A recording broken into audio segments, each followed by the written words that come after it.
The Community Development and Human Services Committee to order. I am Councilmember Jason Dozier, Chair of the committee.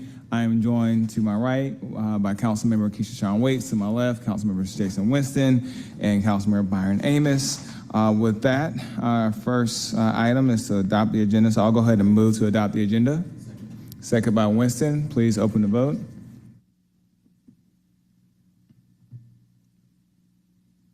The vote is open. And the vote is closed. 4 yeas, 0 nays. 4 yeas, 0 nays. The agenda is adopted. Up next is the approval of minutes. I'll go ahead and move to approve minutes. There's a second by Amos. Please open the vote. The vote is open.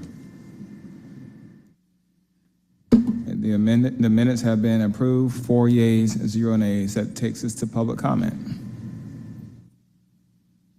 One moment.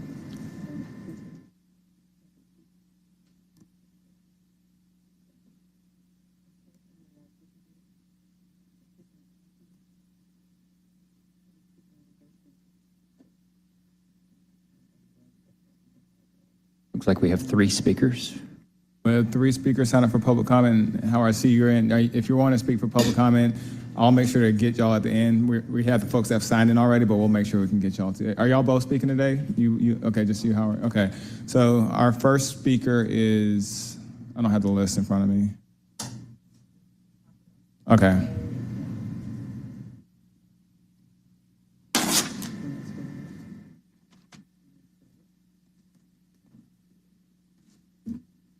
All right, Prophet Curtis Martin Heston, if you could come on up. And then for those of y'all who are just coming in or looking to speak public comment, Jared, if you see him, he'll get you signed in. All right, Prophet Heston, if you could, you have 3 minutes and the floor is yours. Oh, sorry, thank you. Hello, okay, the mic's on. Okay, praise the Lord, everybody, in Jesus' name. Okay, again, I'm here to talk about homelessness. Y'all police officers just went over there and ambushed Buckhead. Y'all let them people live out there for 2, 3, 5, 6, 10 years. Then y'all run over there and ambush and throw them people off and up underneath those bridges. So now where are those people at? Where are those homeless people at that y'all just threw off and underneath the bridge? See, that's the thing that people are talking about. We have money, we have prestige, and we have the buildings. Why ain't these people off the streets? Why ain't the homeless folk off? See, if you deal with the homeless issue, see, what's happening is the people in the apartments are complaining about the homeless people, but if you get the homeless people off the streets, you wouldn't have the issue. So don't act dumbfounded and like you don't understand what I'm talking about. There's homeless people from here. You can walk 100 miles, 3 football fields from each direction from this place right here, and you will see homeless people. You'll see mental homeless people. I broke up 3 fights for 2 mental homeless people last week. So y'all don't understand it because y'all don't feel that pressure. You don't feel that. You don't understand where I'm coming from because y'all don't feel it. You don't feel it that hurt like I feel it. You don't see them like I see them. Our people are dying out here in these streets underneath these bridges, and people are saying that government and church don't care. So if people feel like you don't care about them, they don't care about anything. Let me say that again. If people feel like you do not care about them, they do not care about anything. You need to write that down. If people feel like you don't care about them and they paying you, they feel like they don't care about nothing. Again, you need to write that down. Now, y'all don't understand how the politics works behind this homelessness. I know the rich elites run these cities. I know the rich elite are telling y'all things to do, and how to do, and what to do. But if you don't come together and get your people off the streets, see, people gonna start looking at you in a wrong way. There's things that happened to me since the last time I was here at this podium, which I don't feel no ways tired, and I ain't scared of nothing. I really ain't. I'm really not. The Lord just saved my life. If I had a car accident, I just had a car accident. If I had that car accident on the freeway, I would be dead or either in critical condition. But see, that's the God I serve, see. That's the God I serve, see. That's the Jesus I serve, see. Now, like I said before, mayor, governor, city council, DeKalb County, Fulton County, God gonna see you for your actions. Either you get it right or God gonna show you. He gonna show you what I mean. And write that down. Thank you, Prof. Harrison. And just two things to note. One of the presenters today is the Partners for Home, or the Atlanta Continuum Care, which is organized through the Partners for Home. So we'll be talking about homeless services and how we navigate that as a city a little bit later on the agenda. So just want you to be aware of that. And then just for the public's awareness, we have been joined by my colleague, Councilmember Antonio Lewis. All right, our next speaker is Ms. Henry Jordan. Please come to the podium. And as I stated before, you'll have 3 minutes. Give now to the Spirit of God to everyone that's here. Tribulation and anguish upon every soul of man that doth evil, of the Jew first, and also of the Gentile. Romans 2nd chapter 9th verse. For the regenerate, the judgment will result in eternal life. For the unregenerate, it will result in indignation and wrath. Jesus says he has cursed sin, James Swift. This is the reason we need to fight against sin in us and around us. There is no peace, said the Lord, unto the wicked. Isaiah 48 chapter 22nd verse. Thus God's fast will loose the bands of wickedness and undo the heavy burdens for those who truly repent. I need to be loosed from the bands of wickedness. What about you? Let your light so shine before men that they may see your good works and glorify your Father which is in heaven. Matthew 5th chapter 16 verse. Darkness is the absence of light, and darkness alone cannot dispel the light. But the smallest light can dispel the greatest darkness. Jesus' word created the income through me, and without his word, the income would not been created. And I will feed them that oppress thee with their own flesh, and they shall be drunken with their own blood, as with sweet wine. And all flesh shall know that I, the Lord, am thy Savior and thy Redeemer, the mighty one of Jacob. Isaiah 49 chapter 26 verse. After inviting the believing community to join in his praise, David praised God's ethical rule to be established over wicked men. After, we need to ask Jesus for power, because Satan's power appears powerful, but Christ's power is the greatest power. I was thinking about the vision I had about the property that I was looking at that Christ said he would protect. But I got to move into that property for God's full protection. With the homeless calling on Jesus, there's a business plan for the deliverance of his people. He gave them a gift for a reason, because he promised to lift those that are down, to lift them up. In his word, he says that. And so God tried to warn you about what's in the future, what shall happen to the wicked, to those that seek to disobey Jesus. We need Christ more than he need us. We living on his time. He gave it to us. It's what we owe him. Thank you, Ms. Jordan. All right, our next speaker, Zachary Murray. Please come to the podium. Mr. Murray, you'll have 3 minutes. All right, good afternoon, Zach Murray. I'm a organizing director with the Guild and a homeowner in Lakewood Heights. A couple months ago, I came to thank city staff for having free pool admission for young people, but then was shocked to find out that the pools were closing super early this summer. This is the hottest year on record. There's no reason why the pools across the city should be closing ahead of Labor Day. That's an outrage in the supposed year of youth. And so I'd strongly encourage you all to correct that. In the future, we could have lifeguard training programs for young people working in partnership with APS, but that requires some level of creativity and foresight to what the experiences of our youth are. The substance of my comments today are on the Affordable Housing Trust Fund. My question to you all, which is rhetorical, is how can we move forward if we don't know where we're coming from? We still have not gotten a public reporting to give us some transparency on the efficacy of that spending in year one. So how are we supposed to just give you all the dollars and assume best intent if we don't know how the dollars were spent in the first year of the program? We're asking for a report on the $7 million that was allocated from the general fund and perhaps also on the Gulch funding as well, so that people can know what those programs were, who's managing the programs. Is it Invest Atlanta? Is it the Community Foundation? So on. But we can't figure out what the performance of the Affordable Housing Trust Fund is if we can't get it on public record how the dollars were spent. You know, Josh was here last month. I understand he made a move into the mayor's office, but we still can hear from someone in the department about how that money was spent. Additionally, the Housing Commission in October of last year sent you all recommendations on what should be done with the Affordable Housing Trust Fund.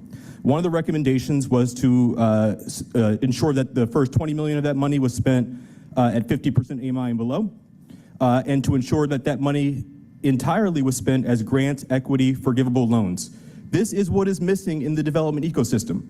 We're not building housing for people at 50% AMI and below because the city does not have the needed subsidy that's required.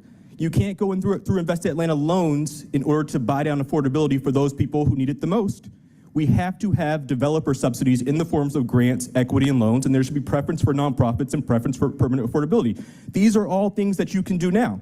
We've been asking for this for quite a while now, and it's important that this council legislate actual guidelines about how the Affordable Housing Trust Fund can be spent. You all approved $4 million or had legislation around $4 million for this Urban Development Authority, and we still don't have guidelines about what exactly the Urban Development Authority is going to do and what exactly in concrete stone they're supposed to be equipped with. I also understand that Atlanta Housing is here today.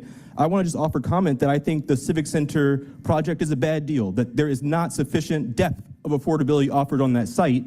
And so it doesn't make sense to buy land using public resources if you're not going to provide housing for those who need it most. And doubling down on Section 8 vouchers is not good enough. We need actual units set aside at 30% AMI and below. And additionally, where there's going to be ownership on public land, where the Housing Authority allows developers to sell units, those units or a portion of them should be made permanently affordable because that's a public good that the developer should be providing. Thank you very much. Thank you, Mr. Murray. Our next speaker is Howard Katzman. Mr. Katzman, good to see you again, sir. Good afternoon. I'm Howard Katzman with City in the Forest and the working group,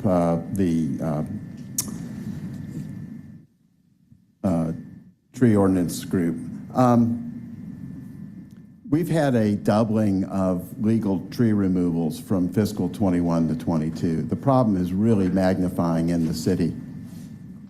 And I understand that as a committee, you want to wait for the working group phase 2 process to play out to hopefully reach some consensus decisions with the broader community.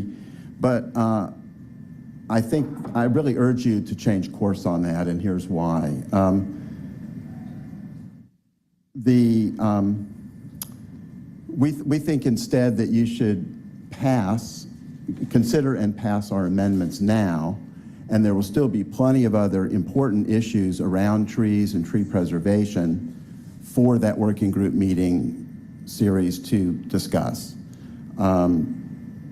And if you're to pass our amendments now, we're going to start saving some amount of trees, and that furthers the administration's 2 goals of sustainability and helping to reach a 50% tree canopy in Atlanta. Those are 2 things that the administration wants, and we support those.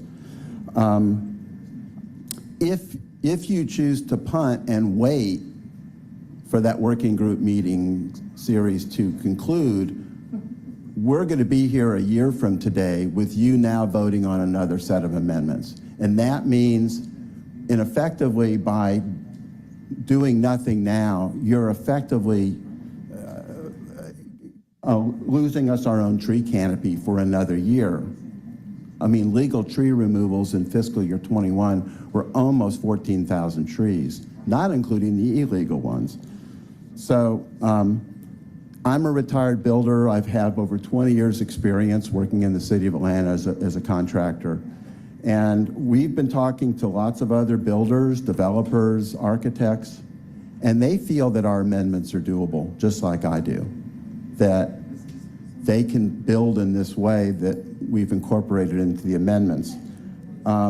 They're agreeing with us because they can be better and more responsible professionals at what they do, and they know it's the right thing to do to be able to build and save more trees than we're currently doing. So I urge you, Don't delay.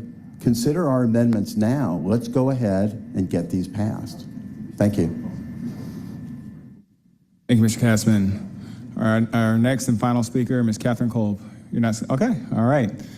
Perfect. Well, then that concludes public commentary for today. And I just do want to announce that we have been joined by my colleague, Councilmember Liliana Bakhtiari. All right, that takes us to presentations. We have 2 presentations today. Our first one is Catherine Vassell with the Atlanta Continuum of Care for the quarterly update. Good to see you again, Ms. Vassell.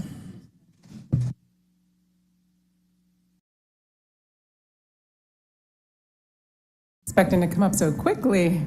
Good afternoon, Chairman Dozier and committee members. Thank you so much for having me today. My name is Catherine Vassell. I'm the CEO at Partners for Home, and as I think everybody's aware, we're the lead agency for the Atlanta Homeless Continuum of Care. I'm joined today by Megan Shannon Volkovic, who is the Southeast Market President for Enterprise Community Partners and is also the board chair for the Atlanta Homeless Continuum of Care.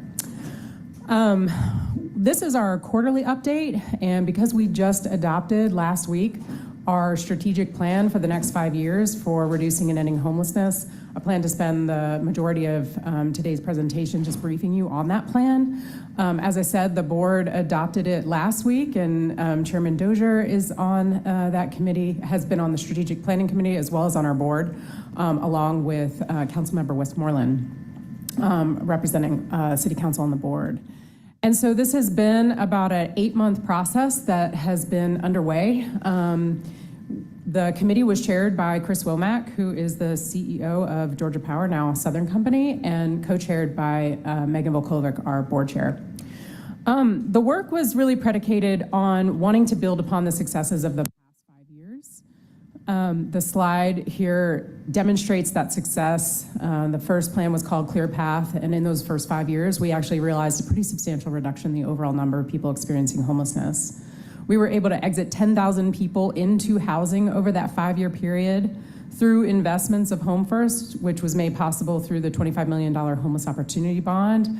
With matching private funds for a $50 million investment, we actually created 4,000 new exits to housing, which are included in those 10,000 placements. And then as a part of that flagship initiative, we created a supportive housing pipeline to develop 550 new units of supportive housing. And actually this data point is now outdated. I looked at our data this morning, and we're now at 610 units of supportive housing that have been approved to be developed, with 140 now online. And we'll look at more of that in just a moment. Some of the other things that we learned and began testing was as a result of COVID. And during COVID, we were able to capitalize on public stimulus funds to be able to initiate large-scale housing surges, which we called Lift 1.0 and now Lift 2.0. As a result of that work, we were able to go out and hire en masse a lot of stand up our providers to be able to hire outreach workers and case management teams. We were able to stand up a fiscal agent to pay all the rents for people moving into housing. And then we were able to partner with a landlord engagement specialist through Open Doors, and we hired them to just go out and get us units. And what we learned was if we were able to systematize rehousing efforts at scale and at the systems level, asking providers to hone in and do the things that they do really, really well, we could house more people far more quickly.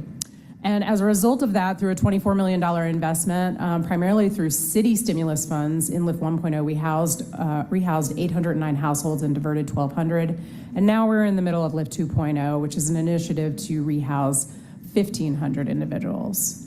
As a part of that work, we are targeting unsheltered individuals living in encampments. And on the slide, you can see the encampments that we've targeted to date, which really are spread out all across the city. We have a weekly encampment meeting that meets with our outreach teams, the State Department of Transportation, and city departments, including APD and Department of Public Works and the Mayor's Office, to help coordinate a streamlined approach to encampment closures.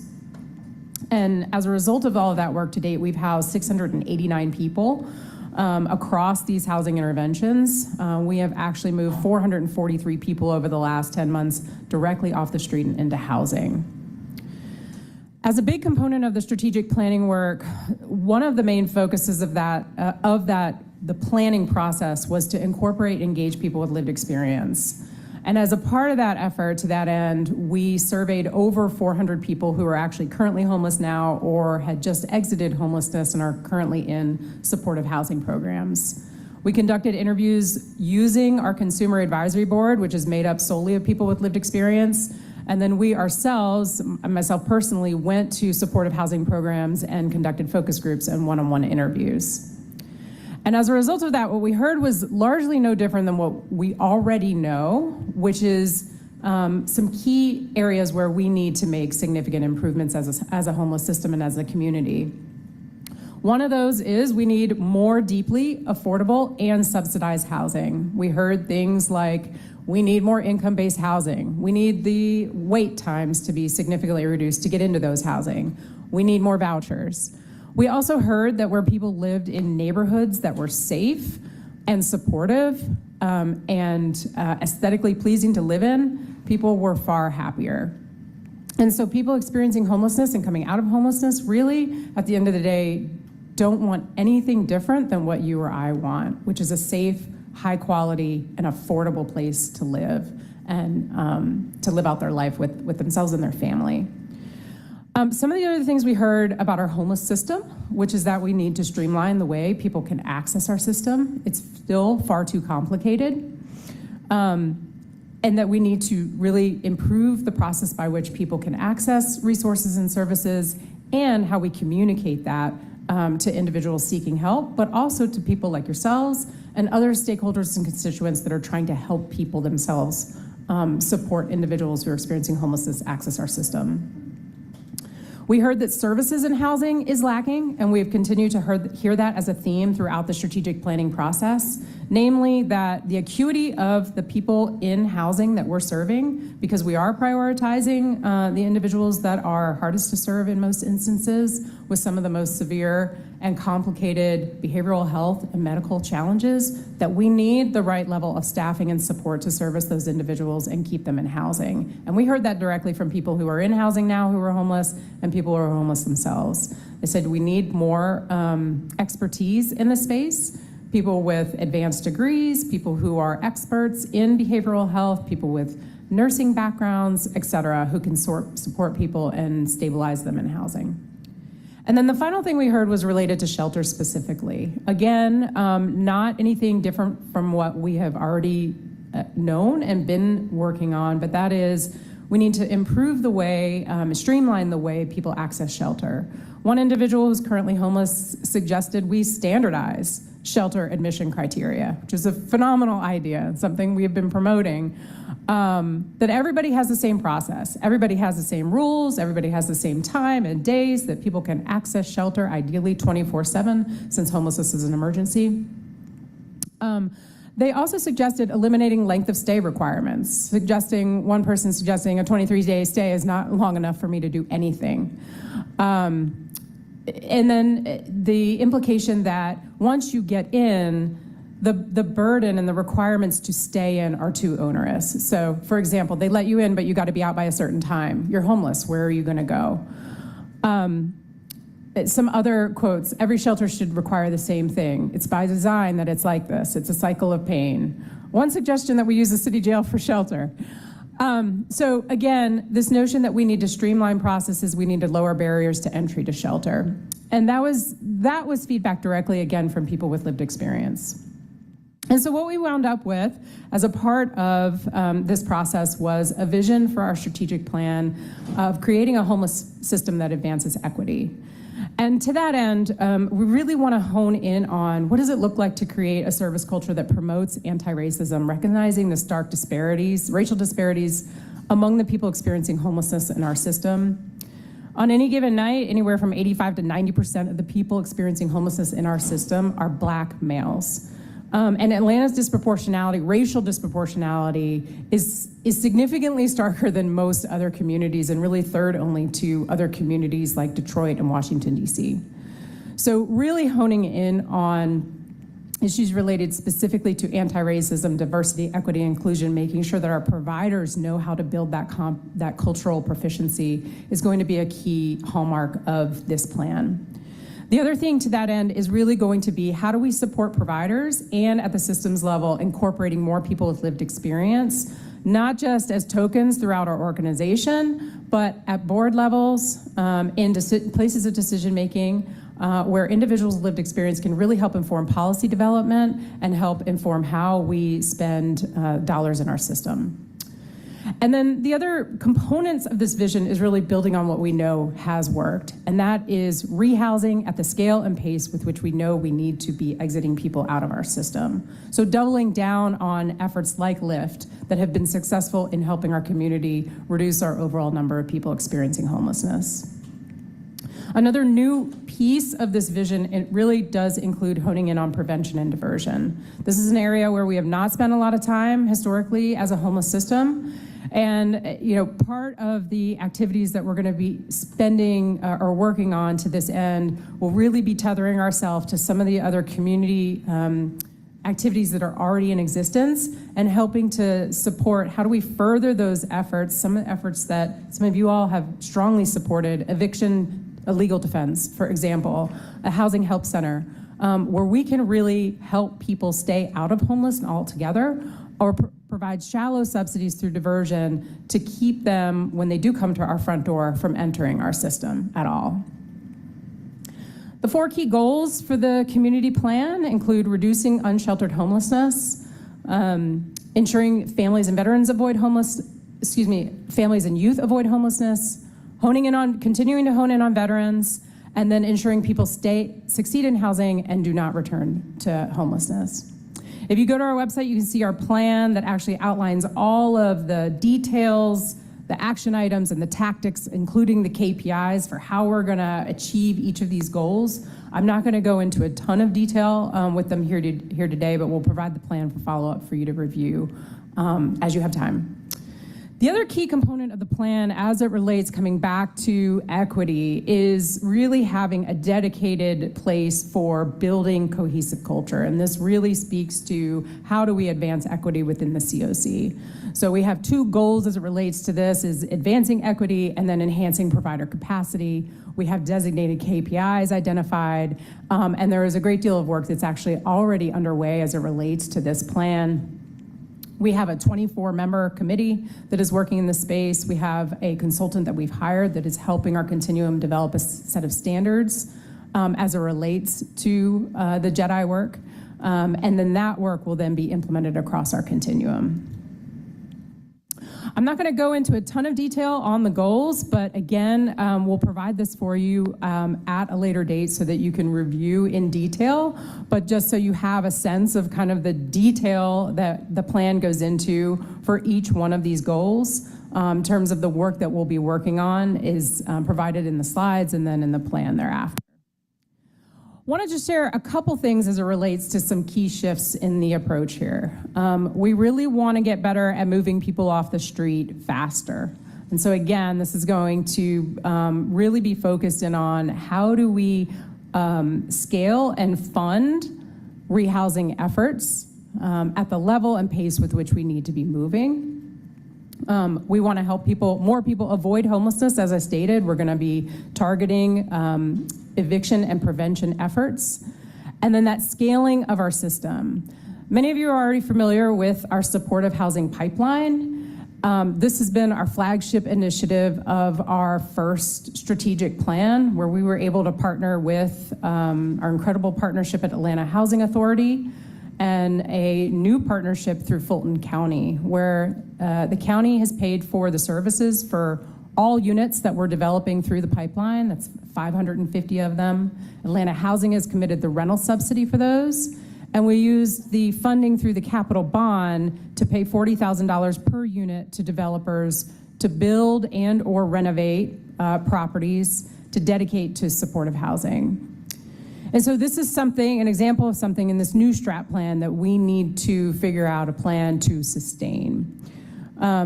Some examples of some of the work that has already been accomplished through this pipeline. We have 140 units online. On the left-hand side of your screen, you can see those properties. And then on the right-hand side are the 69 units that are coming online in the next quarter. So we're incredibly proud of this initiative and the partnerships that we've been able to create with our housing authority and the county.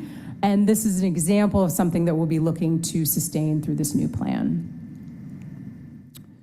The other two key things that came out of this plan was communication, and how do we communicate to our key stakeholders, folks like elected officials, our providers, and really the general public about what work is happening. Really doing a better job of sharing our progress, showcasing the work that we are doing, and making sure that people are aware of how to access our system. So communicating differently is going to be a key focus of this new plan. And then lastly, the identification of sustainable revenue.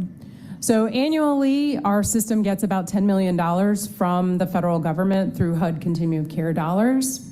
And that creates anywhere from 10 to 20 units of housing per month. So we rely on the availability of units that come open through attrition, and that's simply not enough. And as I stated, what we learned through LIFT was that when we dedicate substantial funding, we are able to initiate housing placements at scale and pace that we need to be operating at.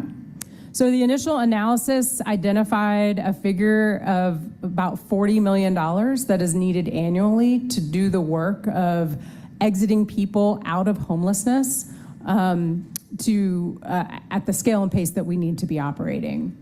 And so the work ahead of us as a part of this strat plan is really going to be honing in on feasible, viable vehicles that could be used to create dedicated local funding, which is arguably an incredibly ambitious plan, something that has never been done here locally or across the state of Georgia, but is something that most communities have either done already or are pursuing currently. And so it is certainly now the time and place for Atlanta to make a courageous step in this direction, to really commit to tackling homelessness in the way that we need to.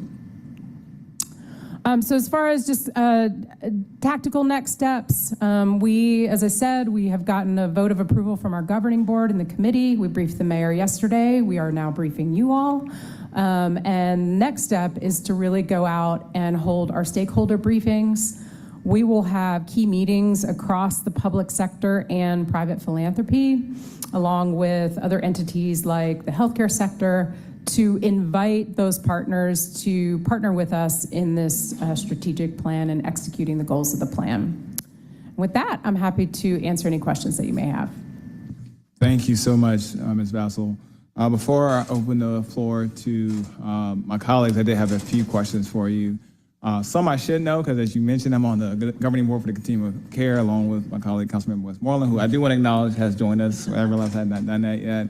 But just for the public record and just for my edification, for the Rapid Rehousing Program and the Permanent Supportive Housing Program, I recognize that a lot of the unsheltered individuals that we work with each year, I know we do our PIT counts, and the individuals might differ than the total people that might be in the system. But can you let us know how many people does the Continuum of Care help get into permanent supportive housing each year, and how many people go into rapid rehousing each year, just so we can get a sense of the scale and the scope of the work that y'all are doing there? So we are housing on average about 1,000 people a year in supportive housing and rapid rehousing. About 3/4 of that is in supportive housing, and probably about 1/4 of that is in rapid rehousing. Okay. And then just with regards to the rapid rehousing projects that we're starting to see, I know at least 2 of them are in District 4. Can you talk through kind of operationally what does that mean from an end user standpoint, from a Partners for Home or Continuum of Care standpoint? I get a lot of questions about, well, is this a shelter, and what's the difference, operationally, what's the difference between a shelter and a rapid rehousing project? I think, like even with the Mechanicsville project that we're working on, folks think about Peachtree Pine, and I'm trying to help them better understand why this is different, but could you talk a little bit about what makes that different? Yes, absolutely. And we're trying to get away from calling it rapid housing, because I think it's very confusing because we have an intervention called rapid rehousing, which is totally different. And rapid rehousing, just to be clear, is just a flexible rental subsidy with services, and we go out into the market, and a client, a homeless individual can go out and rent an apartment anywhere in the community in their name, and we help pay the rent.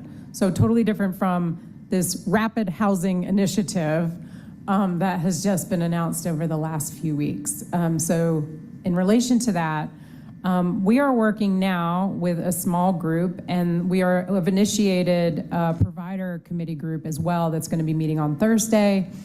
We've already had 50 people sign up to attend that meeting, and they'll be meeting regularly.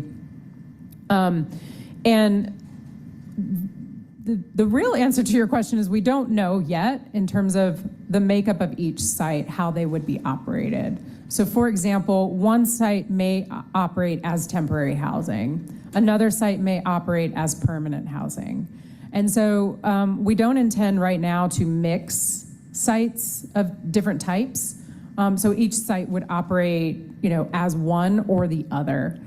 There are a variety of factors and variables that are impacting the decision around how each site would operate. And so that is why we want to work with the provider community to get input and feedback from as many stakeholders and constituents as possible before we make that final decision. We are looking at all kinds of products right now, and we are looking to prioritize a product that has an individual bathroom and maybe even a kitchenette. Something that at the end of the day, even if we operate this site as temporary housing to start with, it could transition to a permanent housing site and could use some sort of subsidy to help subsidize the rent for the individual that lives in that site. So again, the short answer is we don't know yet how each site will be utilized, whether as temporary or permanent.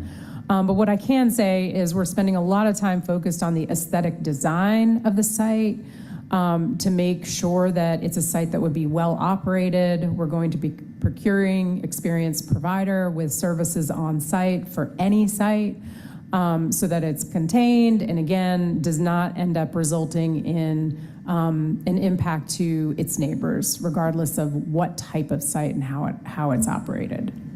And then one of the things that I thought was particularly interesting, at least with the Mechanicsville project, the site that was selected for that location, 405 Cooper Street, I know there's still active legislation that's working through, I think goes before Finance Executive tomorrow.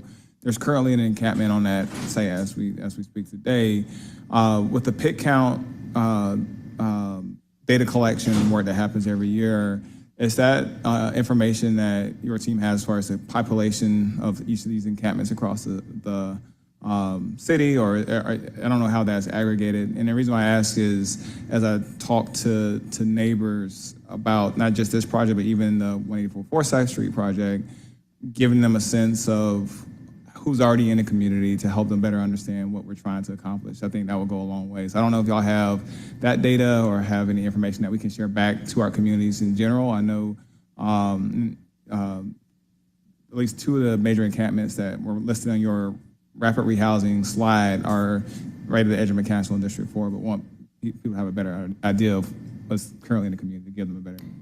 Yeah, I mean, the pig count is not a super reliable source for, I think, what you're asking for, but what we can provide is actually we do have a dedicated outreach team that's engaging that specific encampment right now.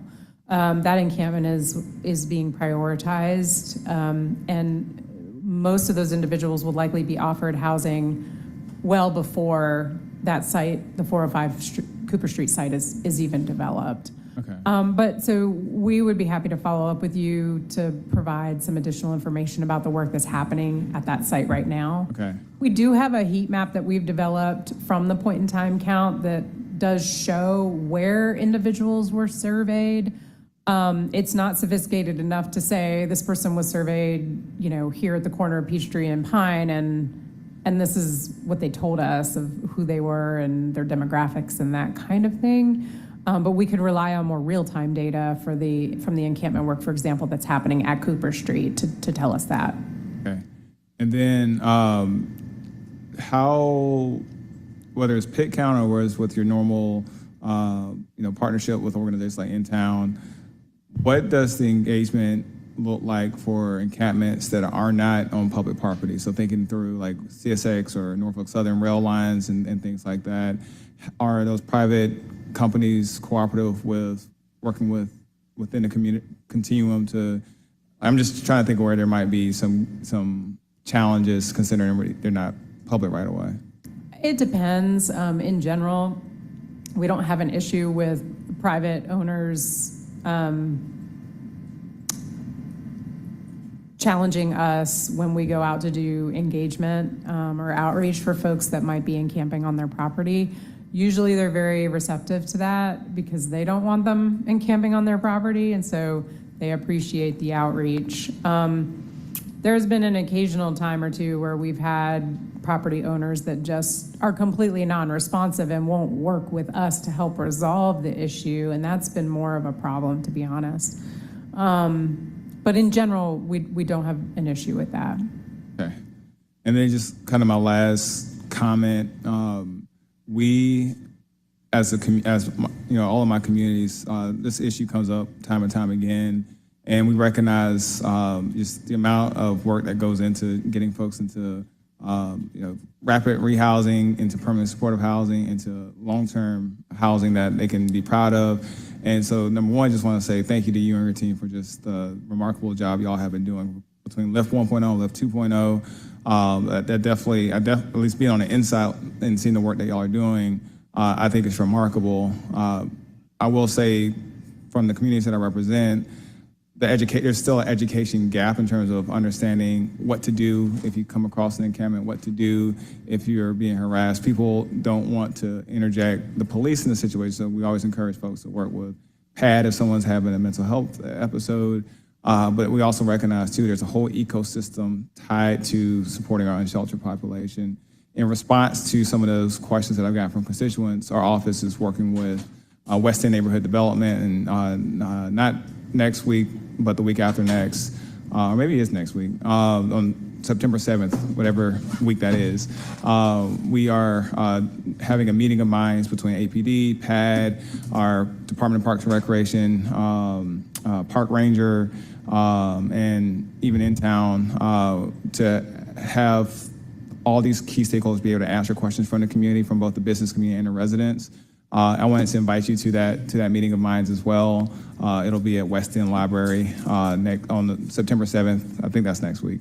So just wanted to let you know about that, and I'll send you the invitation and information. But we'd love for you to participate if you have the time, or someone from your team has the time. That would be great. We'd be happy to attend. And I appreciate you hosting that.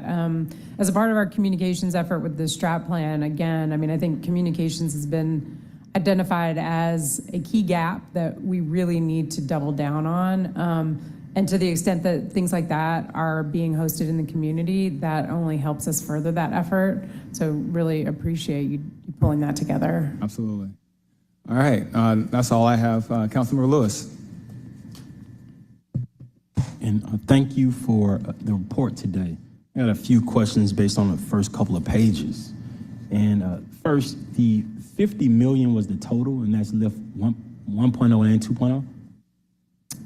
There's two separate funding initiatives. The Lift initiative was 24 million, and then Lift 1.0 was 24, and Lift 2.0 was 27.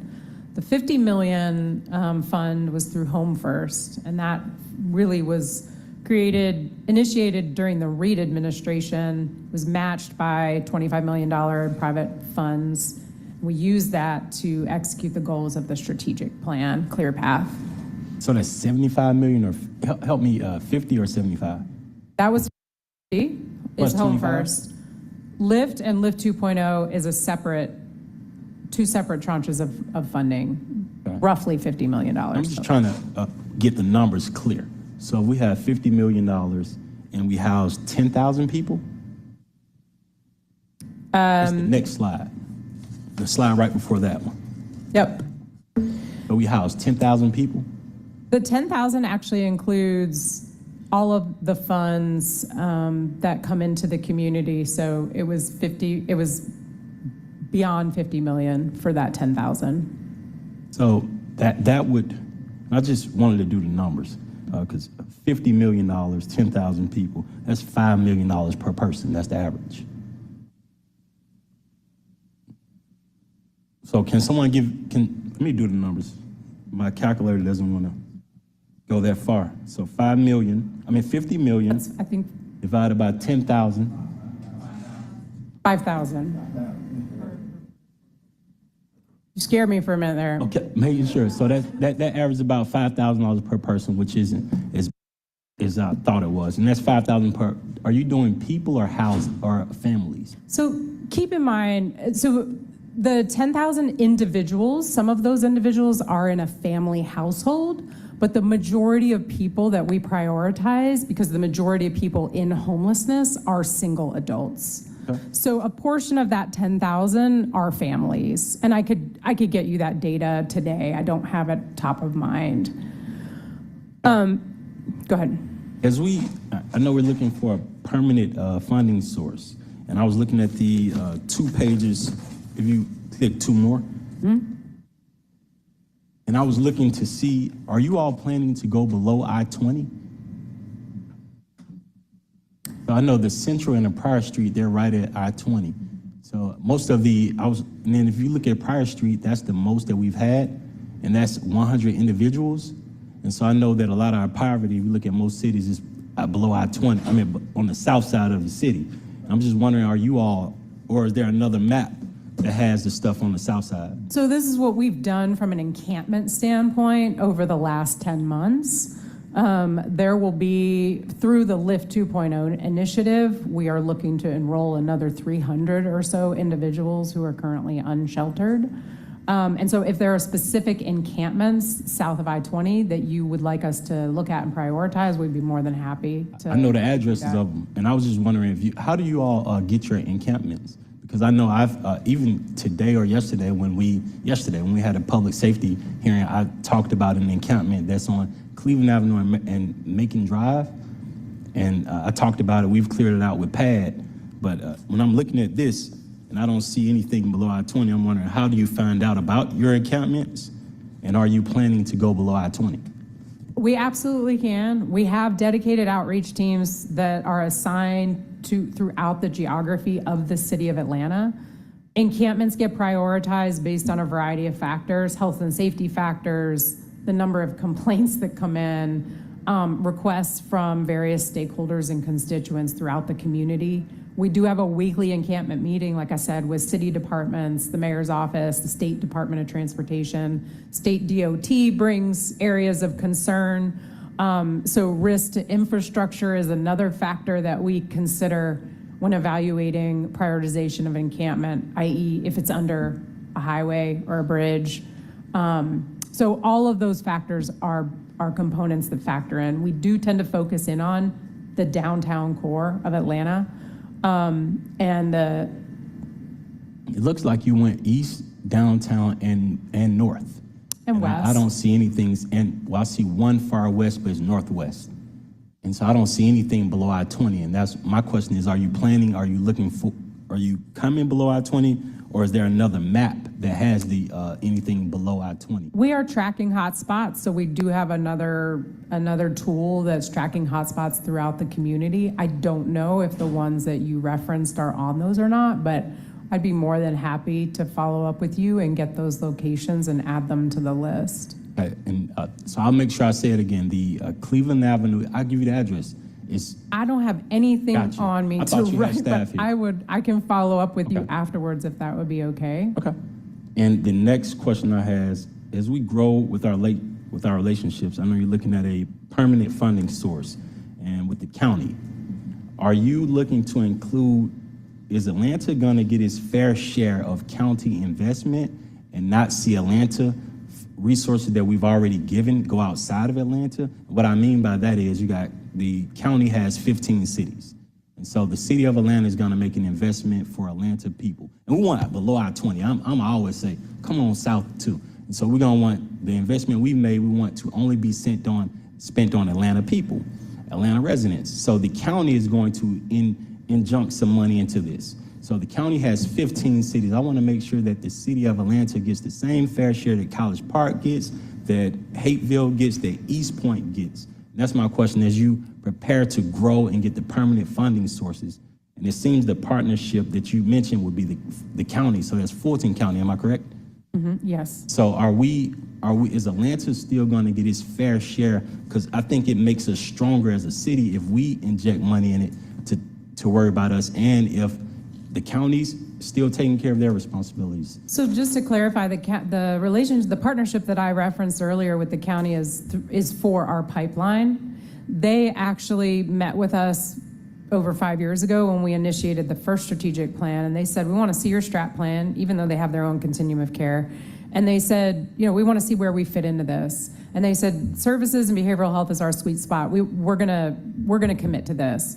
So they actually committed on their own to invest and pay for all of the supportive services for the 550 units that we develop of supportive housing, all of which has to be built in the city of Atlanta. So the county is investing their services actually into the city to that end. As it relates to the dedicated revenue that I spoke of, we are proposing a local dedicated revenue tool that would solely be for the city of Atlanta. I can't say today what that tool is going to be or what jurisdictions would have access to those funds right now. If it was up to me, it would just be for city of Atlanta, homeless individuals experiencing homelessness. But there's a lot more work to do ahead of us in terms of identifying the vehicle, how much revenue it's going to produce, and then how that revenue is dispersed into whom. But I agree with you. I mean, So I think my biggest takeaways are if we can move below I-20, and we can look at District 12 if you want to, District 12 if you want to. And if I can see, so I'm trying my best to understand the money, to understand how many, because it said 809 people rehoused in LIFT 1.0, but then I've heard a 10,000 number. I see so how many people were rehoused? Because LIFT 1.0 is finished, right? Mm-hmm. How many people how many houses did we provide in LIFT 1.0? So, and I'm just saying, I'm confused by this. I'm just saying it. So 809 individuals who are homeless were rehoused through rapid rehousing. Rapid rehousing is a time-limited rental subsidy with services. For a year of rapid rehousing, on average, it costs about $24,000 per household. But not everybody stays in rapid rehousing for a full year. So it's not as clear-cut as taking 809 people and dividing it into 24 million. We can get you estimates of the cost per household. On average, though, our budgets for rapid rehousing are about $24,000 per household. That covers the cost of rent for 1 year. That covers the cost of a case manager for 1 year. That covers the cost of security deposit, first month's rent, utility deposits, utilities for the year. It also covers the landlord incentive fee and furniture. So it's an all-in cost to get one person off the street and into housing. Diversion is a different housing intervention. That's a shallow subsidy. So that's for somebody that maybe just came into homelessness for the first time, never been homeless before. Maybe they have a job, or maybe they have a line of sight on a job. So that person, we say, hey, maybe you're not making that much money, but you'd be really successful in a pad split. Are you interested in going to a pad split? Yeah, cool, but I can't pay my way into a pad split right now because I just started this job yesterday. All right, we're gonna get you a 30-day MARTA card. We're gonna pay the first month's rent and security. We're gonna pay the first 3 months of pad split, and you're good to go, you're on your way. And then we're done with that person. So it's a very shallow subsidy, shallow intervention, and that's only and it varies based on the need of the household. One person might just need a security deposit, one person might need work boots, somebody else might need a Kroger gift card to get back to move in with their family. It's all problem solving. So the cost of diversion varies. It could be $500 to $3,000 per household, but through that $24 million, we paid for the cost to rapidly rehouse 809 households and to divert, it's a little over 1,200 people. And I appreciate you for breaking it down. Now I can see some of the work. My hope is that once again we become lower than I-20, And if you need some help with that, I'll make sure that I send you the addresses of the encampments in District 12 with the hope they get the same priority that the other ones do, because you're doing the work. We just need it to come below I-20. That would be great. If we can get those addresses, we can definitely work on that. Thank you. Thank you. And Councilman Lewis, any other colleagues for questions or comments? All right, seeing none, thank you, Ms. Bassel. Thank you. And I'll send the information for the meeting. That is next week. I figured that out finally. But I'll send that information over to you. That would be great. Thanks. Thank you. All right, we have one more presenter on the agenda. That is Mr. Eugene Jones with Atlanta Housing for the quarterly update. Good to see you, sir. Good afternoon, everyone.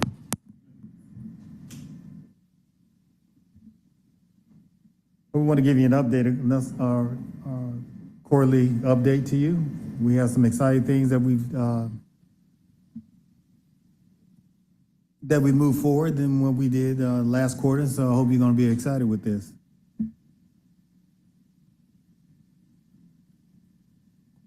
So right now we serve about 26,000 households in the beautiful city of Atlanta. We are probably the 10th largest housing agency in North America of who we serve. We serve 3,200 households with disabilities, which is very impressive. We manage 7,000 units for our seniors. And then you see the numbers, about 79% make less than $30,000 annually. We made some strategic goals that we did. I think we talked about that in the last quarter. We have 6 goals in which we're going to be updating every 6 months to our Board of Commissioners, and also when we make a quarterly presentation to you, we'll tell you where we're at on our strategic goals. Very, very insightful, and we appreciate our board. Here's just a highlights of the people that we put first in our program. What we do at this agency every quarter, every year, we're very, very positive, and we're very, very proud about what we do and what we serve in the city of Atlanta. As you can see, the detail about the number of households, home ownership, and I don't want to go into detail with you. There's just some great information that we just updated from the last quarterly meeting. My proudest moment is our highlights on our internship program. We interned about 40 individuals that were in college, some still in high school, graduating from high school. They had a great program. It's just not the interns that just sit there and turn pages or go for this and go for that. These are individuals who have been in our legal department, finance department, every department that we have in our housing agency, just so that we can educate them, and hopefully at one point that they may want to choose a career in the housing industry as we serve our individuals. I wanted to put this map up here because the last time you asked, you didn't ask, but I wanted to make sure that we understood that here are the units that are in your district.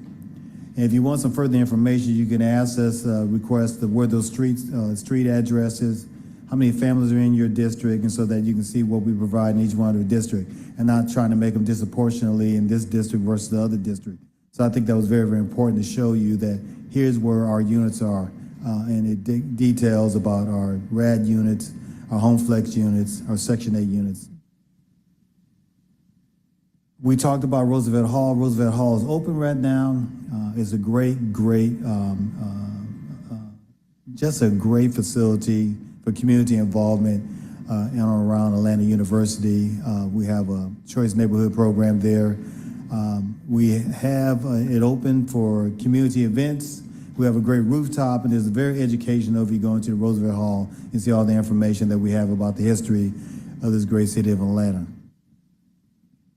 Our goal is to create and preserve 10,000 units according to the mayor's objective in the next 8 years. And we break that down about development, our Home Flex, our home ownership program, and recapitalization, and what we do to get to the 10,000, to create and preserve. There's a FY 2023 goal that started in July of 2023, and our fiscal year ends June 30th, 2024. Our next slide is about overview of our goal 1, development, our Home Flex. The 10,000 units are very, very important to us. They're very important to the city that we provide our share of the 20,000 units that the mayor is trying to achieve in the next 8 years. And so we're well on our way. And we're going to meet that goal. We've got the current projects that we have together. We have Civic Center, we have Mechanicsville, we have Inglewood, we have Herndon, we have Bowen, and we have West Highlands. So Civic Center, we just executed our MDA, Master Development Agreement, so we're going to start moving forward for the financing. Inglewood, we just finished our Master Development Agreement. We're moving forward for our financing. Herndon Home, as you know, we just received a $40 million Choice Neighborhood Grants from HUD a couple of weeks ago. Mechanicsville is on our way with our home ownership units over there. Let's see here, Bowen, we're working towards Bowen Homes, and West Highlands is moving in the right direction. So we created over 2,100 units so far. Civic Center development, I just want to give you just an overview, 1,500 units. We have a hotel, hopefully a supermarket. It's going to be a legacy for the city of Atlanta as we look at the Performing Arts Center, which we're negotiating right now, what that's going to look like, and report back to the board and submit it to the board in September. We see great things, especially energy efficiency at Civic Center. Inglewood Developments, another great development that we're going to be pursuing. We'll be going vertical hopefully soon. We're doing infrastructure right now, which is very, very important, which is costing the housing agency at least $21 million to get the infrastructure right so we can start going vertical in Inglewood Development. And we've had some assistance from the city of Atlanta to contribute to our infrastructure.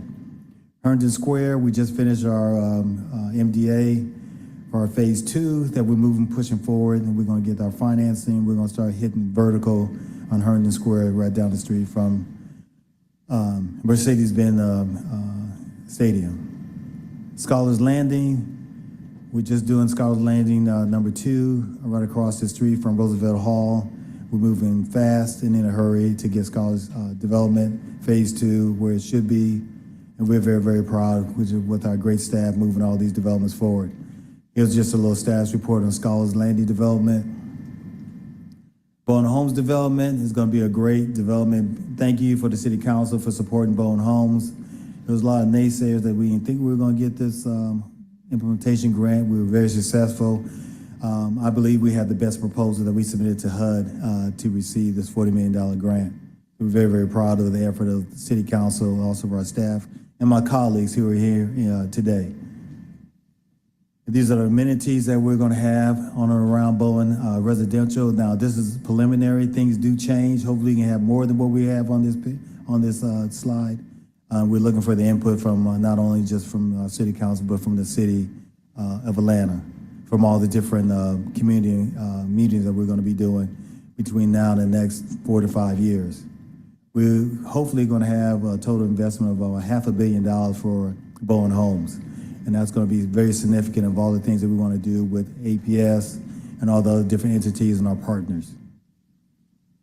West Highlands Developments, again, you can see the detail where we're going for West Highlands. And I always want to note that the affordability of each one of these developments are up and above 30%. If we go back to Bowen Homes, we're 40% affordable. The only one right here is Mechanicsville, which is less than 30%. It's 20%. And hopefully, by the time we get to the development, maybe we can increase that a couple of percentage points. But we do strive for affordability in each one of our developments. Create and preserve new units and co-investment. We have a co-investment. We have my colleague here from Invest Atlanta, also from Beltline, that we co-invest and we do deals together in order to improve, to provide and preserve affordable housing in the city of Atlanta. And here's what one of our London townhomes, the status of that's been completed. We have Madison Reynolds, that's hopefully going to be completed next year. And just some of the different opportunities that we are doing with our colleagues here in this city. And hopefully you're proud about our developments, our movement forward in providing affordable housing and great developments. Questions? All right, thank you, CEO Jones. Before I open the floor to colleagues, first thing I just want to say, just as a comment, is just thank you to you and your team for just being responsible. I'm putting on my District 4 council member hat on real quick. Just being so responsible to me with all the projects that are happening in District 4. I know I'm meeting with members of your team on Friday to talk about the Mechanicsville project. I think that 136 housing units that are coming to the neighborhood is going to be so transformative. It'll be nice to finally see all those chain link fences come down and see families in those homes, and just thinking about what that means for our community school, what that means for our park space. It's just a really exciting project, and I'm glad y'all are about to break ground on that. And just thank you to Terry and even Larry Stewart, your board chair, who reached out to me about some other issues happening across the district. And just, I'm so appreciative of you and the rest of your team for your. Thank you. I just want to make a point to my colleague, Ms. Vessel. I was on that committee to do the homeless initiative about the strategic plan. I'm just going to tell you, of all the things I've experienced across this country, this is about the best program to attack and look at a strategic plan for Partners for Home to eradicate homelessness. And I just want to make sure I just give my hat off to President CEO Womack, who put this together, and we were staunchly put together to get this thing done. As your chair here, Councilman Dozier, it was just great, and thank you. No, thank you. It's just one, it's less of a question, just more of a thought, but I know we have folks from the Invest Atlanta room, so they hear me talk about this all the time with all the projects that we approve. Several of them are the projects that we have here today. But I know one of the comments that we heard during public comment was around the need to ensure we have more deeper affordability in many of our projects, specifically with Civic Center, and thinking through, structured parking is very expensive to build, about $30,000 per space, and as an opportunity to get more deeper affordability into some of our sites, I just want to know if that's something that y'all consider when y'all are working with developers or putting these RFPs out, considering, number one, many of the folks that are living in your facilities, probably the largest percentage of our city residents that don't have a car, don't have access to a car, rely on public transit. But Civic Center being what it is right next to the Civic Center station, I see like on the, I don't want to call it a rendering, but on the footprint, y'all are slating about 300,000 square feet of office space. And I know the office market is continuing to be in flux. And so just thinking through whether there's an opportunity to make modifications or to revisit some of that mix to ensure we can get deeper affordability, recognizing the proximity to heavy rail. I don't know if that's something y'all are thinking about, or for future projects y'all are thinking about what that mix looks like, but I know it's expensive for your developers to build these giant 5-story parking decks. Well, we appreciate those comments, Councilman. You're so right. It takes a while for us to get to fruition, to get vertical. Things do change with inflation going on right now. Trying to borrow money from the developers and lenders and so forth is being very difficult. So those things may change.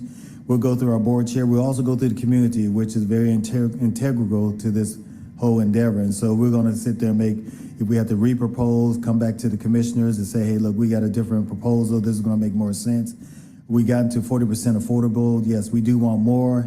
We went very far to get to 40%, which is probably more than what you've ever seen that Atlanta Housing has been doing. So we're going to always try to squeeze more, and we're going to squeeze more. I'm getting a lot of pressure from our board of commissioners, pressure from the surrounding community, which is good for us, and so that we get to manage and look at our numbers and present the best program that we can. We're not going to go less than what we're anticipating. We're going to try to always go more. Thank you. All right, opening the floor to colleagues, starting with Councilmember Winston. Thank you, Mr. Chair. I just had a quick question about the Inglewood development. I know you were kind of speaking in holistic terms, but there are 2 phases, which the first phase will be a senior tower that I'm very excited. It's one of the first senior towers we've done in the city in a very long time. But there's also a multifamily phase. The land disturbance for both of those, is it happening in September according to this document, or are you going to also do that in 2 phases as well? There's been a change in Inglewood. We're moving forward with the Benoit Group on phase 1. Okay. On phase 2, we may rebid it out because we could not get to an understanding with our master developer agreement with the Michaels Group. And so you may see that going back out on the street pretty soon. So when you say phase 2, that's the multifamily Yes. phase? Okay. Okay? All right. Thank you. Thank you, Mr. Chair. Thank you, Councilmember Winston. Councilmember Lewis. I want to say thank you for your interactions in the district. The ride around with the Atlanta Housing was a good way to know what's coming, to get in depth, and just to see the way you are going. Page 5 in this report was my favorite page of the day. I'll tell you why. It showed the equity. Absolutely. We talk about equity, but we see dots all around here, and I appreciate you for making that note and making sure when you come, you show the work that's done all over the city of Atlanta. Congratulations on Bowen Home. Thank you. Nationally, we know that's the biggest project in the nation right now. That's correct. So I want to say congratulations on Bowen Home. I hope we win that $40 million. But we won it. I mean, I can't wait until we put it we Yes. put it to work. And my hope is that we go back to the federal government, back to HUD, and we talk about Gilbert Gardens, which will be the next biggest project in the country, similar to how Brown Mills Southtown was 2 years ago. Sure. And so the goal is that if Atlanta goes to HUD, HUD is going to give us the funding because we're going to spend it right, and we're going to do it right. And so I think that there's another opportunity similar to our ride around for deeply affordable in the city of Atlanta in ways like we've never seen before in Gilbert Garden, Pool Creek, with the same effort as Bowen Home. But congratulations and thank you so much for this. Councilman, I appreciate you saying that because what I want to explain to this committee is that we have a reputation, we have a great staff, and we go after what we know that we can go after. A lot of naysayers about Bowen Homes, we got it. We know that within the next opportunity, if it's Gilbert Homes that we're going to go after, Gilbert Gardens, we're going to go after that because our credibility and reputation from Ashley Scholars into Bowen proves to everyone around this country that we do the work and we do it on time, on budget, and we have a product. And lastly, I Thanks want to so say much, also the leadership that's coming out of there is amazing. Thank you. I think the first meeting we set up, y'all brought the wrong stuff. Terry Lee counseled that meeting because she didn't want me to be at a meeting with the wrong stuff. So the leadership that's coming out of Atlanta Housing is amazing. And let me know if there's anything I could do as a council member to help bring in that funding for Gilbert Garden, because I want that to be next. Thank you. Thank you, Councilman Lewis. Councilman Amos. Yes, sir. Thank you.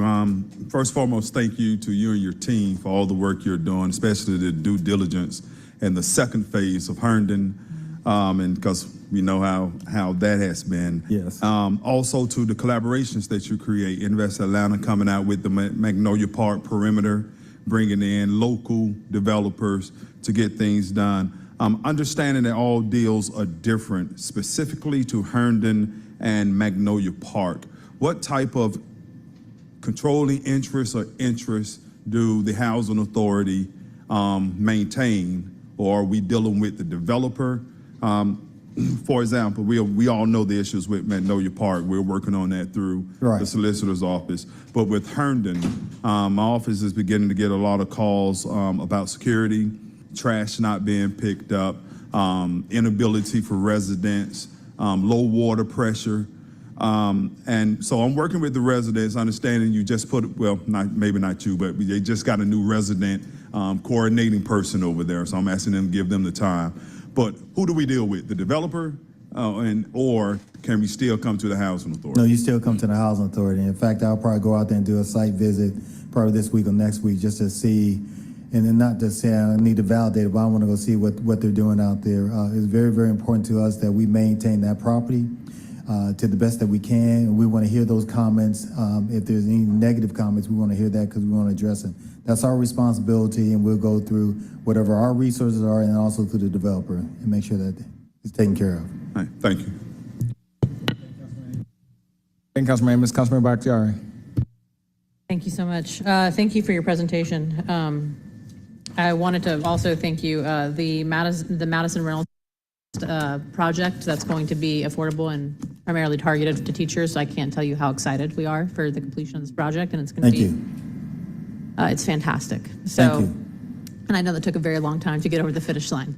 I mean, we had the ribbon cutting or the groundbreaking, I think 2 months into me being in office, and I know that there was a lot of lead up time to that. So very excited and honored that I get to be in this seat when it is completed. So thank you for that. Thank you very much. I was also curious, just with some of the So some of the developers that you all work with that do single-family housing, has there been a consideration to require less sprawl?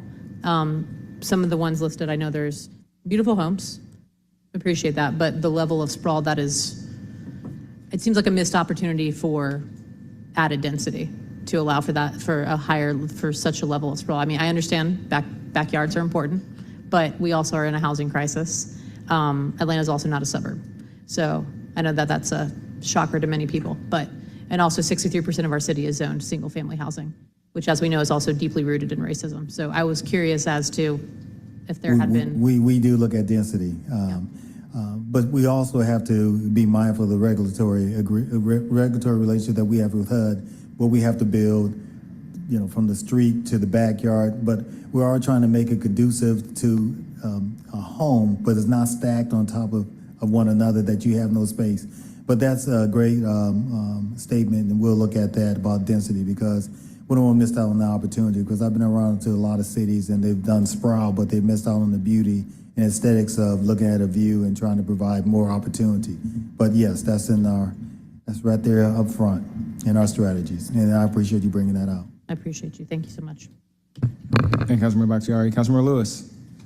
And I just wanted to speak to what Councilmember Amos just said about the new housing development. When we built Southtown on Brown Mill Road, same thing. We didn't get trash picked up. We didn't have it in the radius of the police officers. So we legit had to set all that stuff up ourselves from our office. And so I think we may need to get in front of that with developers or with Atlanta Housing. All you got to do is just let us know. Okay. We'll take care of it immediately. Okay. That's All our right, thank you. reputation and credibility, and make sure that property is maintained. Plus, the city will find us, so we know we have to get on it. But thank you. Thank you, Councilmember Lewis. Any other questions or comments from colleagues? All right. Thank you, CEO Jones. Good to see you. Thank you very much. Appreciate it. Thank you for all the comments. Thank you. Colleagues, if you will indulge me, just a minor audible that I would like to call with regards to presentations. I know Invest Atlanta is going to be speaking on a legislative item later. However, Dr. Clementich with Invest Atlanta asked to provide an update about the owner-occupied rehab program, and I told her I would give her an opportunity to share that with our body. Thank you so much. I appreciate that, Chair. Dr. Aloisa Clementich, proud President and CEO at Invest Atlanta. I just want to ensure that I took advantage of the cameras, and anyone who is not that, forget it. I just want to take advantage of the opportunity to get to as many constituents as possible. Atlanta and the City of Atlanta, thanks to your commitment and Mayor Andre Dickens, are going to be launching the Atlanta Heritage Owner-Occupied Rehab Program. This will be a deferred forgivable loan program that provides up to $30,000 for eligible City of Atlanta homeowners for health and safety repairs for their home. We have 2 more informational sessions. On September 9th, we'll be at the Atlanta Technical College from 9 to 11, and then September 16th, we'll be at the Basie Recreation Center from 9 to 11 as well. So what this means is we will be providing this deferrable loan to be able to do critical repairs, and this will be things like internal HVAC, furnace, ductwork, minor heating, minor electrical, minor plumbing, and any ADA compliance. Our priorities are to hit seniors, disabled, head of household, single head of household. So we are really looking forward to the opportunity. The key dates that I would like to bring about is September 18th through the 22nd, individuals in your districts can apply. How do you apply? You can get the form by going to one of our informational sessions. You can get the form on our website. You can do the form manually and send it in via mail, or you can do it electronically on our website from September 18th through September 22nd. We have a week time frame for you to fill in and send in your applications, because we think we're going to have a lot of interest. So want to ensure that I am getting the word out to all your constituents. The time to apply is September 18th through September 22nd. Again, thank you to this council and to the mayor for your commitment to supporting individuals in the City of Atlanta. Thank you. Thank you, Dr. Clementich. A quick question for, if you have some documents for us, we can get that handed. If you can get it on that side, we can get over there. And then just out of curiosity, I know that Veteran status is not a qualifier for this particular program, but we do encounter a number of programs that are similar to this that provide home repair services for veterans, and they have a lot of funding for it, but they don't get a ton of applicants for those veteran-specific programs. They get a ton of applicants for disabled, for seniors. I was curious if y'all had a way to collect that data so that folks who might get waitlisted on this program, we can still get them the resources that they can use that for funded programs. We're reaching out to all of our other colleagues that do this work so that they could ensure that individuals maybe that on their wait list know of our due date so we can get them to apply. Okay. But I will double make sure that we're being very clear so that we're not missing anybody who needs the help. Perfect. Thank you so much. Councilmember Amos. Yes, first and foremost, thank you. Please let me get some of those. We got a community meeting tonight. But if you would, just thinking about my residents, when they heard the word loan, they went tone deaf. Tell us why this is a different loan and why it is a good loan for them to get to do these repairs. I appreciate that. Thank you, Councilmember. Yes, this is a deferrable loan. So what it means is it will come in as a second on your mortgage. And after your 5 years, so if you get $15,000 or less, you have 5 years, it will burn off. The loan has no interest, no payments for 5 years. If we provide more than the $15,000, above $15,000 in construction, then it'll be a 10-year burn off. No payments, no interest. Why do we do that? Because at the heart is we wanted to create a program, listening to what the council and the mayors told us, that really are for our legacy individuals in the city of Atlanta, not for our flipping community, the ones that flip the homes and just turn and buy a home and sell them. It really is for those that have been here for years and years. So that was the intent of the program. If we put it on in terms of a loan, once you've been in the home for 5 years, it burns off, goes away. No interest, no payments. So thank you for the opportunity to clarify. Any other questions or comments? All right, thank you, Dr. Thank you. Clementich. I know we'll see you a little bit later in the agenda, so I appreciate you. All right, colleagues, that concludes presentations. That takes us to section G, ordinances for first reading. Mr. Evans, if you can sound those captions. Item number 1 is 23-01464, an ordinance by Community Development Human Services Committee authorizing the Chief Financial Officer to accept grant funds from the Governor's Office of Planning and Budget for the American Rescue Plan Act Improving Neighborhood Outcomes in Disproportionately Impacted Communities Grant Program for the Dunbar Neighborhood Center on behalf of the Department of Enterprise Asset Management, to enter into a grant agreement in connection with the award, to anticipate and appropriate proceeds in the amount of $2,200,000 into the Department of Enterprise Asset Management, American Rescue Plan Act Fund, and for other purposes. Item number 2, 23-01465, an ordinance by Community Development Human Services Committee authorizing the Chief Financial Officer to accept grant funds from the Governor's Office of Planning and Budget for the American Rescue Plan Act Improving Neighborhood Outcomes in Disproportionately Impacted Communities Grant Program for the Atlanta WorkSource Community Center on behalf of the Department of Enterprise Asset Management, to enter into a grant agreement in connection with the award, to anticipate and appropriate proceeds in the amount of $2,200,000 into the Department of Enterprise Asset Management American Rescue Plan Act Fund, and for other purposes. 23-01466, number 3, an ordinance by Community Development and Human Services Committee authorizing the Chief Financial Officer to accept grant funds from the Governor's Office of Planning and Budget for the American Rescue Plan Act Improving Neighborhood Outcomes in Disproportionately Impacted Communities Grant Program for the J.C. Burdine Neighborhood Center on behalf of the Department of Enterprise Asset Management, to enter into a grant agreement in connection with the award, to anticipate and appropriate proceeds in the amount of $2,200,000 into the Department of Enterprise Asset Management, and for other purposes.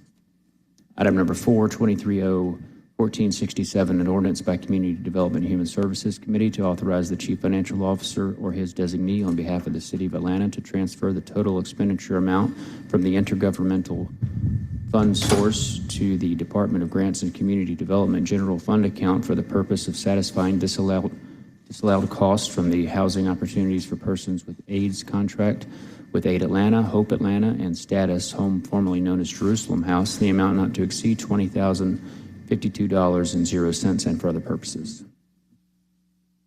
Thank you. That takes us to ordinances for second reading. Colleagues, we have 4 items here. They're all CDP amendments. If you will indulge me, I'd like to take items 5 through 8 as a block. Any issues with that? Seeing none, Mr. Evans, you can sound those captions and then we'll take action. Item number 5, 23-01420, CDP 2312, an ordinance by Community Development and Human Services Committee to amend the land use element of the 2021 Atlanta Comprehensive Development Plan so as to redesignate property located at 1030, 1036, 1060, and 0 Hollywood Road, 990 North Grand Avenue, and the former River Carline right-of-way from the medium-density residential 0 to 16 units per acre land use designation to the high-density residential land use designation and for other purposes. Item number 6, 23-01421, CDP 2313, an ordinance by Community Development and Human Services Committee to amend the land use element of the 2021 Atlanta Comprehensive Development Plan so as to redesignate property located at 995, 1028 North Grand Avenue Northwest, 60 Mildred Place Northwest, 1006, 1008, 1014, 1016, and 1018 Hollywood Road Northwest, and the former River Carline right-of-way from the medium-density residential 0 to 16 units per acre land use designation to the high-density residential land use designation and for other purposes.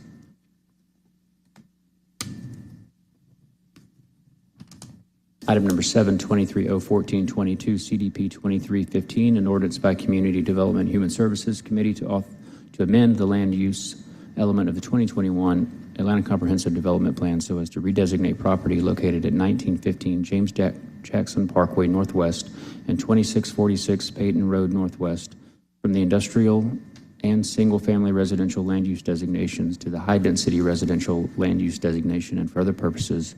And number 8, 23-01423, CDP 2316, an ordinance by Community Development and Human Services Committee to amend the land use element of the 2021 Atlanta Comprehensive Development Plan so as to redesignate property located at 1990 DeFore Avenue Northwest from the medium-density residential 0 to 16 units per acre land use designation to the high-density residential land use designation and for other purposes.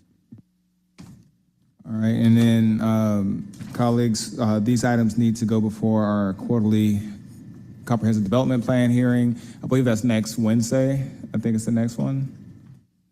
The next meeting is going to be September 6th, and these items I don't believe will be on that agenda. On that agenda, okay. In the November one, they may be. They'll be on a future CDP hearing, but with that, we're going to need to hold this so that it goes before that agenda, on that agenda, and then it'll also eventually make its way back before zoning committee as well. So I'll go ahead and move to hold. There's a second by Westmoreland. Please open the vote. The vote is open.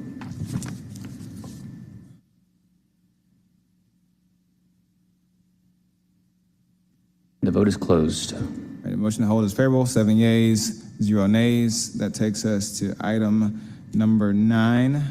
Colleagues, similarly, item 9 and 10 are associated items related to the Atlanta Tree Trust Fund. I would like to take those as a block if anyone has any issues. Seeing none, please sound those captions, and then Mr. Balls will get to you once we get to Item number 9 is 23-01433, an ordinance by Community Development and Human Services Committee authorizing the Department of Parks and Recreation to utilize the City of Atlanta Tree Trust Fund as the source of funding for management activities for property designated in perpetuity as forest land on 27.56 acres of real property located at 0 Benjamin E. Mays Drive Southwest, Fulton County Parks tax parcel ID number listed here for the protection, management, and regeneration of trees and other forest resources as authorized under the City Code Section 158-66B in an amount not to exceed $510,445.92 to be paid from the Tree Trust Fund using the fund and account information listed herein and for the purposes. And item number 10 is 23-01434, an ordinance by Community Development and Human Services Committee authorizing the mayor or his designee or the chief procurement officer or his designee on behalf of the City of Atlanta to acquire from the Conservation Fund approximately 27.56 acres of real property known as Habitat for Humanity Utoy Creek, 0 Benjamin E. Mays Drive, Southwest, Fulton County, tax parcel ID listed here for the protection, maintenance, and regeneration of trees and other forest resources is authorized under City Code Section 158-66B to be designated in perpetuity as forest land and to execute all documents necessary to acquire the property and authorizing acquisition, due diligence, closing costs, signage, demolition, site security and stabilization, fencing, and other site development costs in an amount not to exceed $685,636.28 to be paid from the Tree Trust Fund using the fund and account information listed herein, waiving Section 2-1541D of the Procurement and Real Estate Code and for other purposes. We have Deputy Commissioner Doug Voss for the Department of Parks and Recreation. Good to see you again, sir. Thanks. Good to see you, Chairman Dozier and members of council. Thanks for letting me speak on these today. I think I'm going to speak on number 10 first. I think that might make sense. That's the acquisition portion of these ordinances. If you recall, in 2016, council and the mayor authorized and approved an amendment to the 158-66, which is the city's tree code, that allows us to purchase privately owned afforested property if it has 80% more canopy cover, if it has a minimum afforestation standard of 1,000 diameter breast height inches, or 50 mature trees per acre. Once affirmed that these requirements are met, the city is able to use the tree trust funds to purchase, dedicate, and preserve in perpetuity the property. If you remember, in 2020, we used this ordinance to buy our first piece of land, which was Lake Charlotte. That was 216 acres. Last December, we bought our second, which was 178 acres in southwest Atlanta. And this is our third. So this is 27 acres that's located right off of Benjamin E. Mays Drive. As noted in the caption, this acquisition would include site stabilization. There is a number of tires that are dumped out there. I think last count was around 1,500. There's also a number of old cars and refrigerators and things. All of those would be removed. The idea being that we want to stabilize the site and get it open to the public as soon as possible and then make it stable and accessible. This property is a high-value, mature forest and habitat. It is something that is currently owned by the Conservation Fund, one of our strong partners in this process, and it actually borders a watershed property adjacent to it and the Utoy Creek. So we feel like it's a very desirable acquisition, and it'll continue to use the Tree Trust Fund to keep this land in perpetuity as a forest. I'm happy to answer any questions you might have. Colleagues, any questions or comments about these two items? Seeing none, there's a motion to approve by Westmoreland, second by Bakhtiari. Please open the vote. The vote is open. The vote is closed. Item is favorable, 7 yeas, 0 nays. Next item, number 11. Colleagues, this is ordinance 23-0-1435. We do have a substitute for this item. Do we need to read sound and caption before we bring forth the substitute, or should we? Can bring forward the substitute. All right, and colleagues, just for point of clarification, the substitute, or this item is a new MOU between the City of Atlanta and the Atlanta Downtown Improvement District for maintaining Woodruff Park. And so this substitute changes some terms of the agreement from 1 year to 2 years. And so that's what it does, just for some clarity before we take this action. So there's a motion to bring forth the substitute by Bakhtiari. I'll second. I couldn't hear who the seconder was, so I will take credit for that. Please open the vote. The vote is open. Vote is closed. The motion to bring forth the substitute carries, 7 yeas, 0 nays. Mr. Evans, please sound the caption. Caption is a substitute ordinance by Community Development and Human Services Committee to authorize the mayor or his designee to reinstate retroactively to May 22, 2023, and to execute a 2-year renewal option which will commence on May 22, 2023 through May 21, 2025 with the Atlanta Downtown Improvement District, Inc. with regard to creating a cooperative relationship for the development, maintenance, and enhancement of Woodruff Park and for other purposes. Hey, Deputy Commissioner Voss. Thanks again, Mr. Chair. As many of you know, we've had a long relationship with ADID, Central Atlanta Progress, for the development, the maintenance, and the sustainable use of Woodruff Park. This ordinance would allow us to retroactively take that back 2 months. We have been in conversations with both Georgia State and ADID about all of the downtown parks, and those conversations they would like to continue.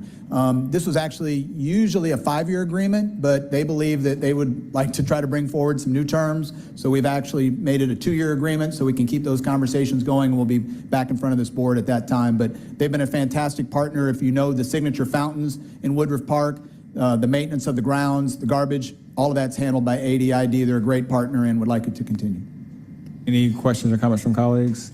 I do have one real quick. Just if for whatever reason, if in 2028 or whenever this current renewal it lapses, what does that cost look like for the city if the city were to undertake the maintenance of those fountains and the green space? And I would assume that ADID, being the partner they would continue and everything they could do to continue that. But in general, we do offer them support in terms of the actual physical dollars to maintain the fountains, but they're actually the programmatic. We could take them over at any time, but it's great to have them. So it would just be a service change at that point. Okay, thank you. Councilman Winston. Just while we were talking downtown and parks, I was just curious if Hurt Park has anything similar the downtown improvement. We do, and that's actually a great question. That's actually part of this conversation. If you know, Hurt Park was closed for a number of years while Georgia State renovated. It came out great. They got their fountain going. That fountain, I don't think, had been running since about '96. It is running today. And Georgia State obviously has a police force. We have our police force. We're just trying to put all the pieces together. And there's a number of other smaller parks. Hardy Ivy Park is another one where we all celebrated Zernona Clayton not too long ago. Those are all parks that are in the mix, just trying to figure out what's the best way to maintain them and try to have a good structure for all of them. Yeah. Thank you. Thank you, Mr. Chair. All right, with that, I'll go ahead and move to approve on substitute. Is there a second? Second by Amos. Please open the vote. The vote is open.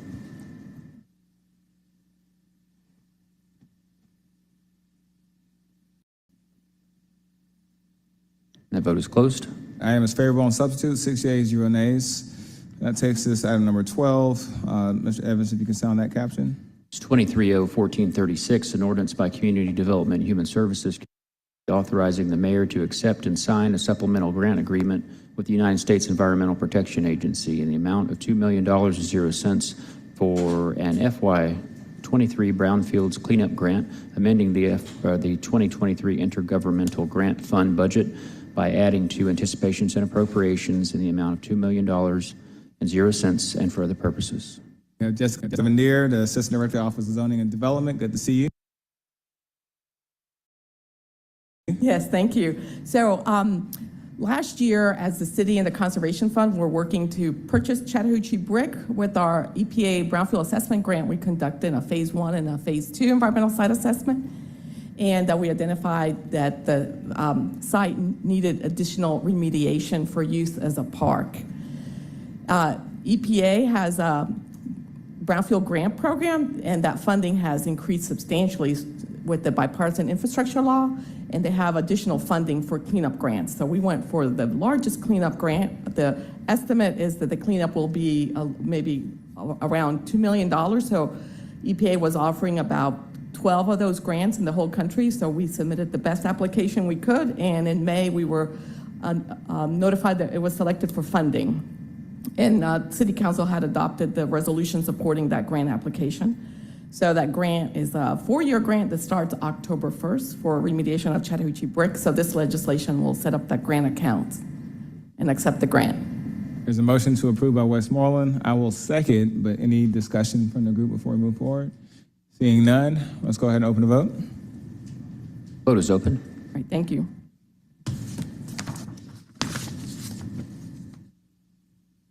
Vote is closed.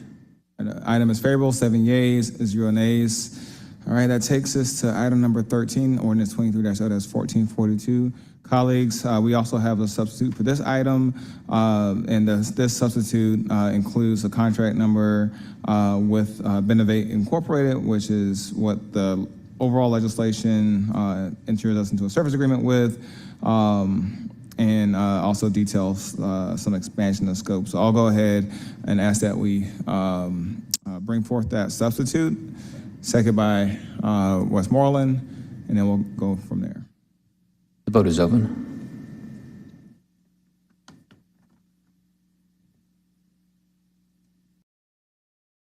And the vote is closed. All right, the motion to bring forth the substitute is favorable, 7 yeas, 0 nays.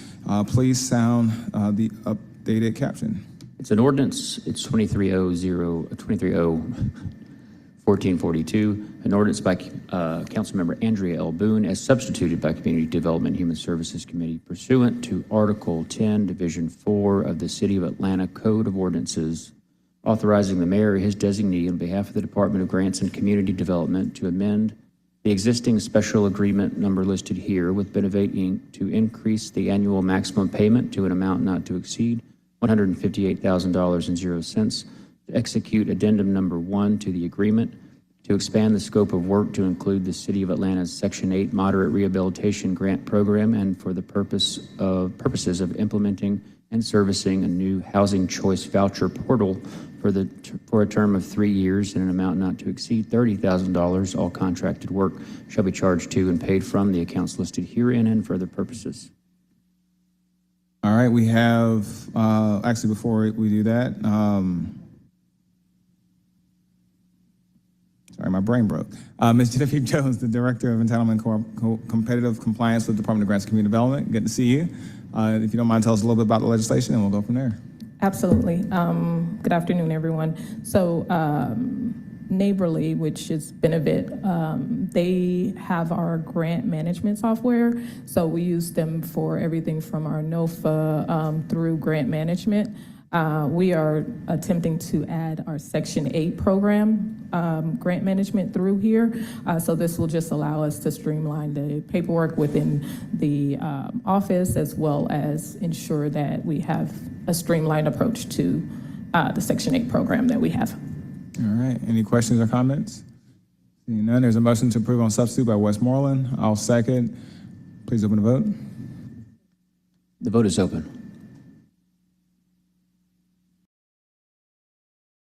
The vote is closed. An item is favorable on substitute, 7 yeas, 0 nays. That takes us to item number 14. Item number 14, 23-0-1446, an ordinance by Councilmember Byron D. Amos authorizing the Chief Financial Officer or his designee on behalf of the City of Atlanta to transfer funds from the Department of Grants and Community Development General Fund account to the Community Development Block Grant Fund account in an amount not to exceed $121,457.25 to satisfy costs previously believed to be disallowed costs from expired grant contracts with the Community Advanced Practice Nurses, Central Outreach, and Nicholas House, all expenses to be payable to and paid from the accounts listed herein and for other purposes. All right, Ms. Jones, good to see you once again. Hi. So we determined through our CDBG regulations that these expenses were payable through CDBG. So our goal is to pay back general funds with the money that we previously indicated we needed. Any questions or comments from colleagues? Seeing none, I'll go ahead and move approval. Second by Amos, please open the vote. Vote is open. And the vote is closed. Item is favorable, 7 yeas, 0 nays. That takes us to number 15. Number 15 is 23-0-1454, an ordinance by Councilmember Jason Dozier authorizing the mayor or his designee on behalf of the Atlanta Department of Labor and Employment Services Workforce Atlanta office to accept a Workforce Innovation and Opportunity Act Youth Program grant in the amount of $840,732.00 from the Technical College System of Georgia Office of Workforce Development to authorize the Chief Financial Officer to amend the FY24 Job Training Grant Fund budget by adding to anticipations and appropriations in the amount of $840,732.00 and for other purposes. We have Dr. Serena Walker, the Deputy Finance Director, Department of Labor and Employment Services. Good to see you. Good to see you. Thank you, Chairman Dozier and members of the committee. Again, I'm Serena Walker, the Deputy Director of Finance in the newly minted Atlanta Department of Labor and Employment Services. The legislation that I'm bringing before the body today is for your approval to accept funding. This grant award in the amount of $840,732 is the youth portion of the city's annual allotment of the Workforce Innovation and Opportunity Act that is administered by the U.S. Department of Labor and is awarded through the Technical College System of Georgia, the state's pass-through entity for that grant. This youth grant is purposed to provide employment and training services, including work experience, to eligible participants. To be eligible, a participant must be a citizen of the city of Atlanta and must be between the ages of 14 and 24 years of age. And there is a particular priority given to special population individuals such as low income or those that qualify for public assistance. Any questions or comments from colleagues? All right, seeing none, I'll go ahead and move approval. Second by Bakhtiari. Any discussions? Seeing none, please open the vote. The vote is open.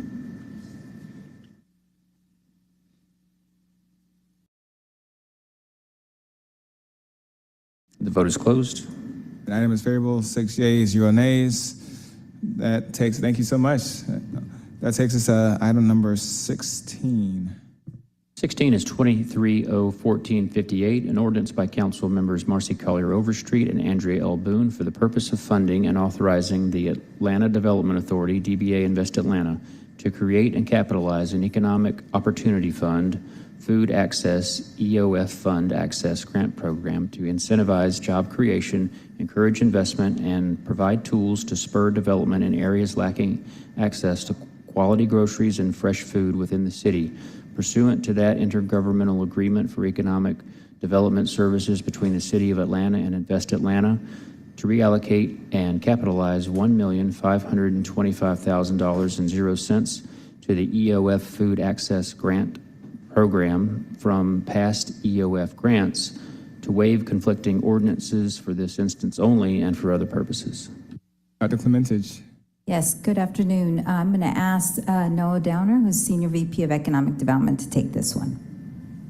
Sure. Good afternoon, Mr. Chair, members of the committee. What you have before you is an ordinance to capitalize the EOF Food Access Program with the amount that was just mentioned, $1.525 million. A couple of months ago, this body considered and created the vehicle for us to provide our Economic Opportunity Fund for food access. So, as you are aware, the Economic Development Team has a strategy to increase the amount of fresh, affordable food throughout our neighborhoods. So what this ordinance does is it allows us to take $1.525 million from previously funded EOF programs and then transfer that to the new EOF Food Access so that we can bring additional healthy food access to our neighborhoods. Any questions or comments from colleagues? Seeing none, I'll go ahead and move approval. Is there a second? Second by Winston. Please open the vote. The vote is open.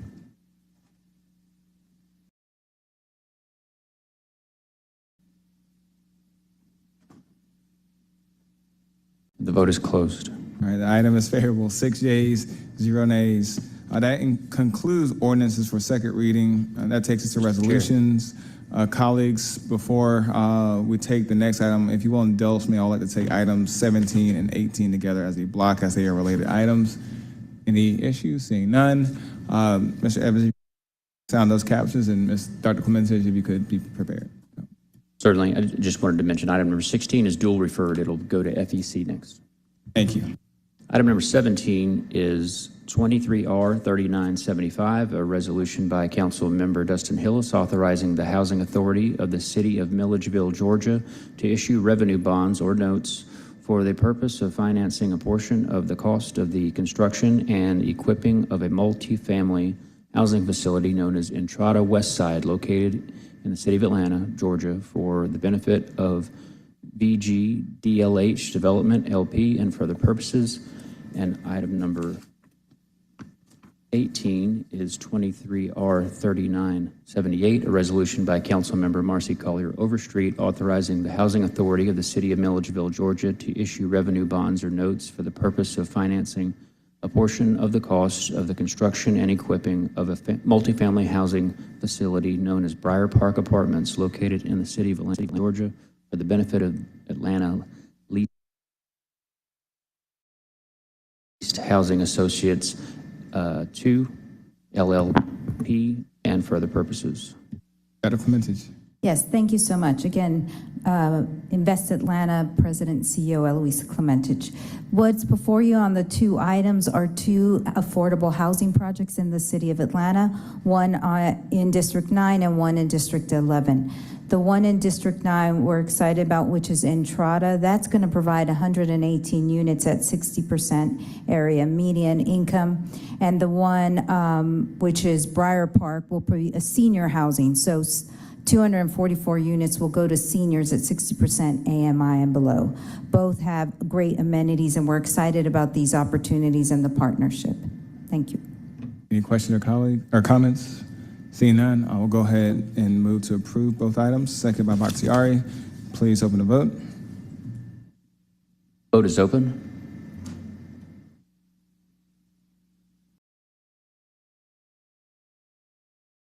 The vote is closed.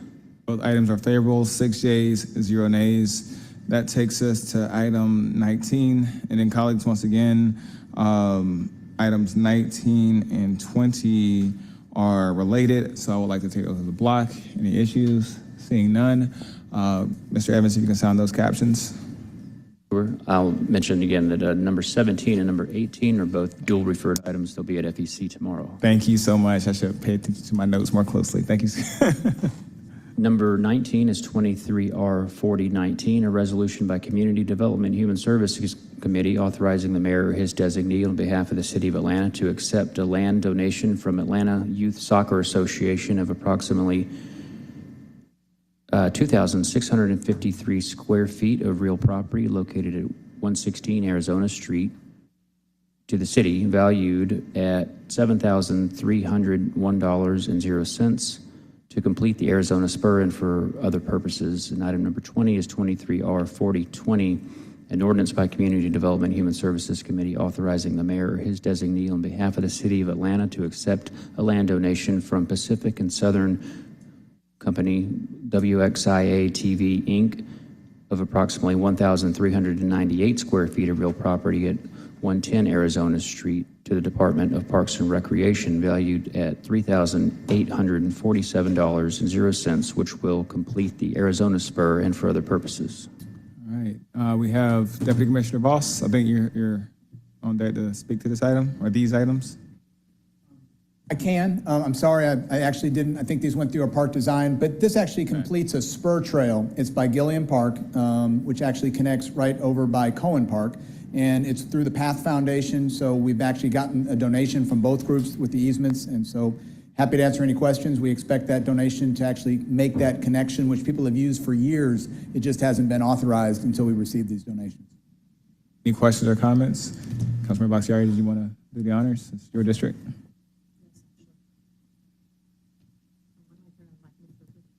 So motion to approve by Bakhtiari. I will second. Any discussion? See none, please open the vote. The vote is open. And just really quickly while we're voting this through, I just wanted to say thank you. Thank you to you, your team, to the Path Foundation. This is a huge deal and will allow us to really complete the Trolley Line Trail. And I could not be more grateful. And I know how excited the neighborhood is going to be because this is a giant Appreciate win. the donation. It was fantastic. Yes, thank you to them as well. Thank you so much. Vote is closed. Both items are favorable, 6 yeas, 0 nays. And just for the public record, these are not dual referred. So I just want to be clear on that. That concludes resolutions. I believe that takes us to dual referred items. We have one item, number 21, resolution 23-R-3968. If you could sound that caption. Resolution by council members Liliana Bakhtiari, Matt Westmoreland, Jason Winston, Amir Faroki, Byron D. Amos, Jason Dozier, Alex Wan, Howard Shook, Mary Norwood, Dustin Hillis, Andrea L. Boone, Marcy Collier Overstreet, Michael Julian Bond, and Keisha Shawn Waits to formally accept the City of Atlanta's first neighborhood heat vulnerability assessment and for other purposes. Councilmember Bakhtiari. Yes, thank you, Mr. Chair. This was the heat vulnerability assessment that myself and Councilmember Westmoreland commissioned. We worked with the Urban Climate Lab at Georgia Tech. It's the first of its kind, a block-by-block heat vulnerability assessment that will actually allow us to take data and prevent heat-related deaths in the city, and which is especially critical right now, given climbing temperatures. I am grateful to City Utilities for approving, and I move to approve now in CDHS, so thank you. I will second that. Please open the vote. The vote is open.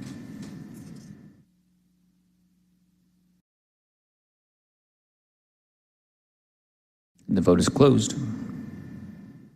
The item is favorable, 5 yeas, 0 nays.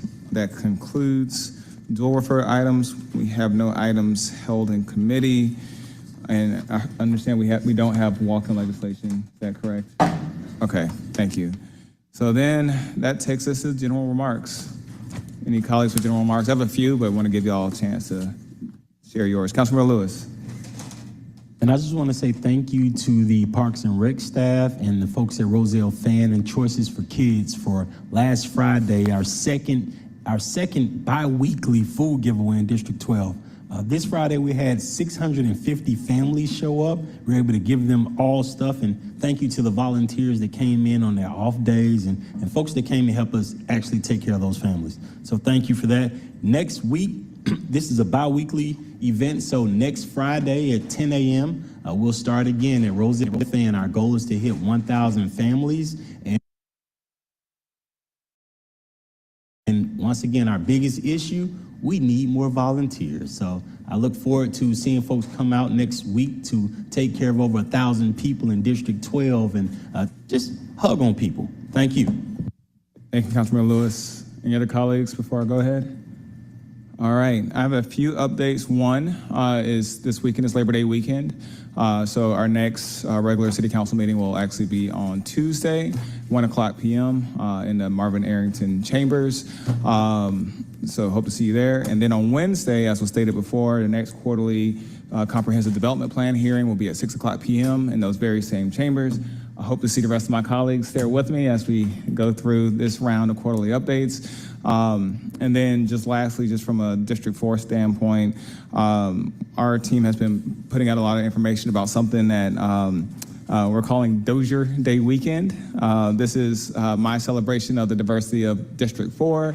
And across the entire weekend, we have a number of planned events, different parts of the community, starting with a town hall. Our next quarterly town hall will be on Thursday, September the 14th. It will be at the Georgia Aquarium. So I'm really excited to see my neighbors and constituents there to talk about all things code enforcement. We have both code enforcement from APD and from Department of Public Works there that day. And then on Friday, I know Councilmember Lewis's event is in the morning, but that evening, come down to Rosa Birney Park in Mechanicsville, where we'll be doing a movie night with the Department of Parks and Recreation. On Saturday, in the early afternoon, we'll be doing a family fun day at Mosley Park. And then on Sunday, which is September the 17th, we are doing a dance party that's family-friendly dance party at West End Park in the West End community. So that is the weekend's activities. Please sign up and learn more at our website, district4atl.com. Any other comments? Councilmember Bakhtiari. Yes, I also wanted to announce the work session. We'll be having this Thursday morning at 10 a.m. for discussing the potential splitting of CD and HS. Mr. Evans, will you remind us what room that will be in? What room it'll be in? It'll be in this room? It will be in this room, Committee Room 1, Larry Dingle Committee Room. So 10 a.m. Hope to see you all there. Thank you. All right. Councilmember Waits. Sure. Thank you so much, Mr. Chairman. Labor Day weekend will kick off Black Gay Pride here in the city of Atlanta, and so want to welcome all of our guests to our city.